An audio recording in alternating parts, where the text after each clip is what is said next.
how excited we are to be here to have a conversation with you and talk about what we are doing and what we plan to do when we talk about civility.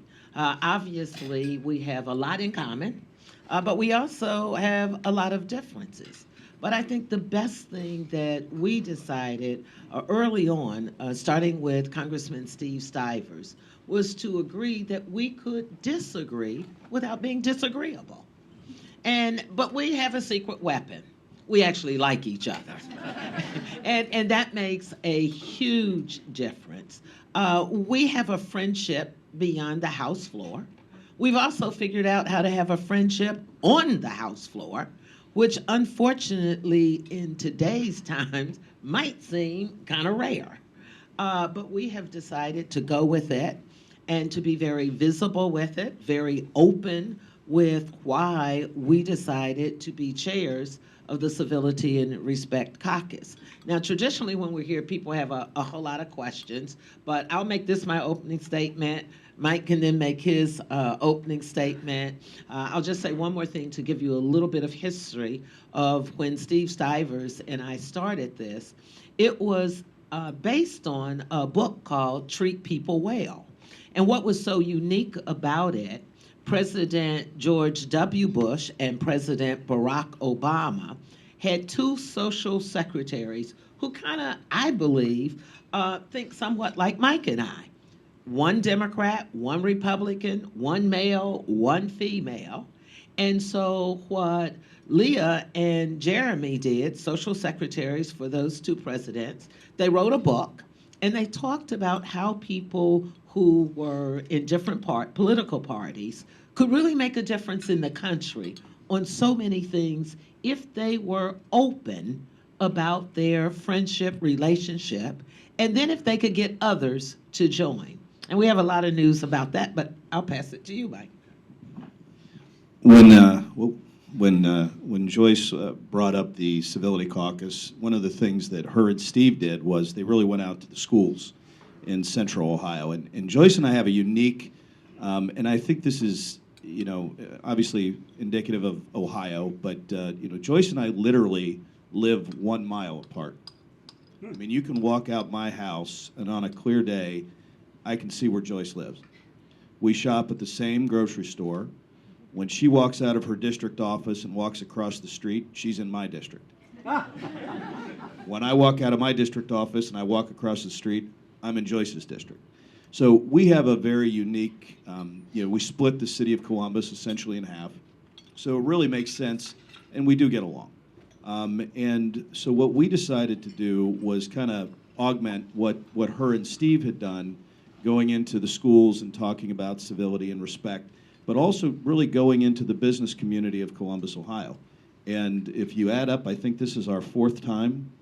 This is the 4th time we've done this back and forth. We were with one of the healthcare agencies in Columbus. We did the realtors. We also did the Columbus Business Partnership, which is multiple different organizations, different businesses. And listen, I think people, whether you're a Democrat or Republican, what you like to see is the fact that we get along. Too often what you see is you see the people that are on the extremes that seem to dominate the airwaves, and in the end, we really all get along. I mean, I was with Michael Levin it just 5-10 minutes ago or before we got here in the gym, and we're just talking about nothing. And I think that's the thing that people really need to see is that, as Joyce said, we can agree to disagree, but we don't have to be disagreeable. And I think that is exactly what we're trying to do. And I think when you look at the people that are going to be joining up with us, I think you're going to see that same mentality. All right. The only thing I probably would add to that is we are encouraging others to join caucuses. We now have 22 Democrats and 22 Republicans, and we just got started because on April the 14th, that was the day that Congress actually entered into the congressional records that we're real or legit or exist. And so I think that that's a pretty good number for us just getting the word out. So if Mike or I, if we have someone to sign on as a Democrat or a Republican, they then must have a partner of the opposite party. And people might say, okay, so then what happens? Well, all kinds of things have happened in the past, and I'm sure we'll do the same. So, for example, young Kim, Republican, in her second term, maybe, if not second term, uh, so we both serve on the Financial Services Committee. Mike serves on the Ways and Means Committee, two exclusive committees, very difficult to get on. Mike in his freshman year, which is rare, Ways and Means. In my freshman year, I was put on Financial Services. So Young came over and said, let's do a financial literacy caucus. Well, Steve and I were the founders of the Financial Literacy and Economic Development. And so, of course, I was all for keeping the same title. But Kim Young said, but let's make it about wealth. Now, you know, Mike and I kind of like that. I don't have any problem with money. I tell people all the time, my father, who did not have a really high education, my mother didn't go to college until she was 60 years old, and we enrolled her as a surprise, and her grades and scores were better than all her 5 children. But my father used to say, the whole thing is to get along with people that you don't look like, that you don't know, because one day you're going to walk in a room and you might be the only female, the only black person, the only person that grew up in an inner city, and maybe the only Democrat. And you need to feel good about yourself. He said, so I want you to do what I didn't get to do. I want you to go to school and make the best of it. Now, of course, he meant graduate from high school. And so I was really excited about that. I graduated number 2 in my class. I gave the graduation speech, and the owner of Hess Hardware store was going to hire me as a cashier. And I thought I had arrived and gone to heaven. The last day of school, I came home, and there were 2 cars in the driveway that I didn't recognize. And there was Congressman Lou Stokes and the principal asking my parents, with my 3.999 GPA, why didn't any college accept me? My mother said, I don't know what you're talking about. He said, we had over 15 of those applications that we put in an envelope to send home to the parents. I'm gonna date myself. Back then, you had to put $5 or $7 in them to pay for the application to apply. I knew my parents couldn't afford that. So I put them in the drawer and never gave it to my parents. The last day to enroll in college, Congressman Lou Stokes drove me to an HBCU and got me enrolled in college. And my father said to me, never look back. Remember what I told you as a child. Get along with people who don't necessarily look or act like you. And then the caveat was, and go out and make a hell of a lot of money. And don't come back home. And I never went back home to live, always to visit. And I don't know about the rest of it. All of it's relative. But I think we do okay. Ways and Means and Financial Services. So that just gave you a little bit about us. We both have a business background. We both have done well in business. And that's another thing. People have to know who you are and what you stand for. We stand for the same principles, although we will not be voting alike on a whole lot of stuff. And we could make a joke about that and leave the house floor and go to an event together. Or if we're at home, he has something that really helps him out a lot. And he knows what I'm going to say. Well, I really do like Michael and his personality and his friendship, but he has a wife that can be a best friend to you. So Michael goes places and he's really smart. He takes his wife with him, and we all love her. So we leave him and we all go over and sit and chat and have a great time. So that hopefully gave you a little bit of how I grew up, because I think that's so important. And I was very fortunate to grow up where I didn't have any anxieties about walking in a room or any anxieties about being who I am. And so that, I think, made it a lot easier for me to do what we did a couple months ago. Michael is one of few that comes over not only to the Democrat side. So if you don't know, to the well, we sit the left and the right, and then there are pockets of groups that sit together, whether it's what we call the Italian group, the Congressional Black Caucus, the Hispanic and Asian. We all kind of sit in pockets on our side. And so it's really interesting. He comes over to the Democrat, he stops and talks an hour, but he also comes and sits down in the Congressional Black Caucus section and gets comfortable. And so I think that's important things you need to know. And then I'm going to give it back to Michael to finish this story. We had a very important piece of legislation, and we knew it would make a difference with the national security in this country. We knew it would make a difference with jobs in the economy. And this was his idea. He came over and he said, let's go work the floor, not him, the Republican side, not me, the Democratic side, but let's go work it together.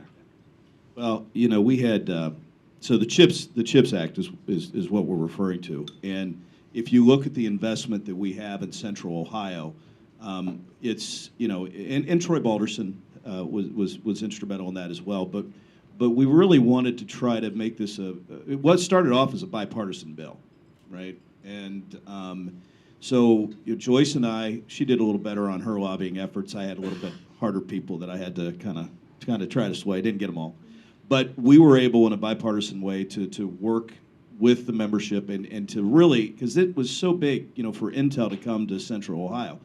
And it just showed, I think, you know, I almost think in many ways, you know, and Joyce has been an advocate, which is what I did, you know, for years. And I almost think that it's very, I think the place, honestly, would be a lot better in many ways if people had that experience. You know, you don't get in your silo, and you understand that, you know, in order to get something that is big done, you need both sides. And Joyce and I understood that with the CHIPS Act, and that's why we work so closely with that. And I would also say, it was, you know, when I got sworn in, I mean, I was sworn in. We won our special election on November 2nd.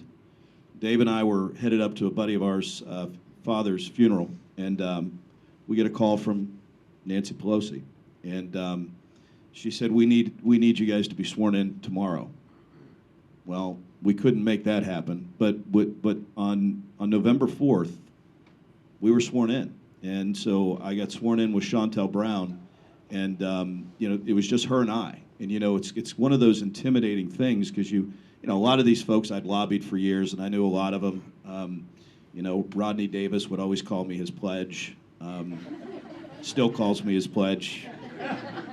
He's still in the house gym. I still see him on the floor. He's still playing baseball. So do we every day. Right? I don't think he's going to go away. He's kind of like a set of luggage, right? But at any rate, but it was very intimidating. And I will say, you know, the Republican and the Democrats of Ohio all came and greeted us. Sherrod Brown was there. Joyce was there, and really were just so gracious to both Chantel and I coming right in and having to vote that day. So I think what you see from the Ohio delegation, and I know she may have a comment or two on that, but I think when you look at our delegation, we really do get along. Minus one. Minus I didn't hear that. But you know, we really do get along. And I think that's what's important. And I think if you look at other states, because it's important for business, they need to see that we actually do get along. And so anyway, I digress. Very good. Thank you.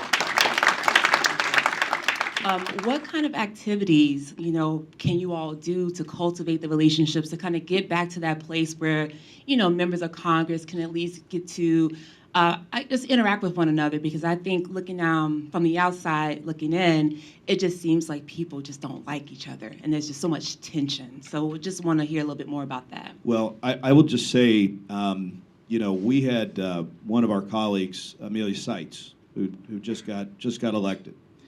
And she had an invitation to come to Akron for a swearing in. And, you know, of course, we're all busy. We all have different things that are going on. I would just tell you that, now, Akron is about an hour and 50 minutes from Columbus, Ohio. But I went. And you know who else was with me there? Max Miller. So you had two Republican members of Congress going to one of our colleagues swearing in Akron. And I think that just shows, how we want to continue to work together. Now, I would always say, Max only lives about 15 miles from there, so I think I worked a lot harder to get there than he did. But I think it really set the tone that, Amelia's a colleague of ours, and we support her, and we wanted to be there. So, again, and I know that we're going to try to do some dinners, and we will do dinners. I think Joyce and I will, hopefully we ought to lead the charge, because I think we can pick a better restaurant. I agree. So, I'll turn it over to you. Well, let me tell you another thing that I think this group will also like. Bill Johnson, Republican, and Amelia Sykes, a freshman, actually authored a piece of legislation when we were having all of the issues with trains and the rails and the accidents. They came together, and not only did they do it, Senator Brown had a bill. Their bill was a little different and did not include everything. Now, traditionally, that would have been a no-starter. A senior senator, he would have called over, and especially to a freshman member, and would have said, now you get on board with my bill and do that. Bill Johnson and Amelia openly, and this is when it's the beauty of it, openly decided that they would say, we don't have a problem with Senator Brown's bill. However, we're in the House, and here is what we think we can get through, and will also make a difference. That alone would have been a great start with civility and respect. So then they call all of us and say, we're going to do a press conference. And we need to have the Ohio delegation there strong. And when I tell you we filled the entire stage, Mike and I were the first to sign up to be there. Max Miller, I introduced him. I think you introduced Chantel. So we did it, and no one had a problem. We shared talking points, and we did that live with full media press and everything. And those are the examples we're trying to start to get us, when we get to committee, when we get to the House floor, that we will be able to have civility. And certainly we need it. But I think that's another example. And I would just touch on what is the member, what's the thing that we put in, the 15 things we put in for? There's a term that they like to use now that I don't like to use. What is Community projects? Community projects. Community member. Used to be called something else? Yeah, it used to be called something else. I still hearken back to those days. But I will tell you, when you look at the House, Joyce and I only get 15, right? And so I literally stopped at, there's a great little place in Franklinton. It's called Taft's, and it's a brewery. And so I landed, stopped, I had the whole package of stuff, and there were so many projects that, I wanted to just do them all, right? I kind of Dave Hoffman. Let's remember, he likes earmarks. So, at any rate, so we had so many projects, and of course, Joyce has 15, I have 15. Well, there were so many that I couldn't, I just couldn't do them all. And so we sat there and we called Joyce's office. We saw what she was going to put in. We worked with her office. So because I have some counties that I've never gotten anything. But I called the senator, and I will tell you, he literally called me. We're sitting there, I'm having a beer, and he calls me, and we're going down through the projects because he has unlimited amount that he can put in. But again, I'm a red-shirted freshman, I guess, sort of, kind of, sophomore, I don't know what you call me. But, here he's calling me on the phone. He's like, no, that's a good project. Yeah, I think we're going to do that. Joyce's office did the same. But people don't see that. People don't see that that's, you pick up the phone and, so, again, I think for Ohio, we've got a really good working relationship. Caucus, and I'm just curious, the Modernization Committee had a number of recommendations to try to help the whole Congress do this, and I wonder whether there might be some of those recommendations that the caucus could take up, promoting maybe over time once you get up and running. Just a thought. There are 14 of them. Maybe take a look at. I wanted to be on House Admin so bad. It's a committee that I knew really well when I was a staffer. And being on the modernization piece, the recommendation, there are a lot of recommendations. 102. Yeah, I mean, it's, 202? I mean, usually if All I, bipartisan. yeah, if I can get through the first 3 items, I'm really doing well. Getting down to number 200, I was, whew, I don't know. But no, I think we will definitely try to implement. And again, that's the one nice thing about House admin, and I would say to a certain extent Ways and Means. It is a good working environment. We do work extremely well both sides together, and I think those modernization pieces, we all sat down the other night, just had dinner, and just kind of were going through some of those, and I think we all agree on a lot of these things. I mean, some of you guys remember, and I remember when I first came in '95, we were still getting 2 buckets of ice to the congressional offices. Why were we doing that? So modernization is not a new thing. It's something that we can continue to improve upon. I think we'll definitely be doing that.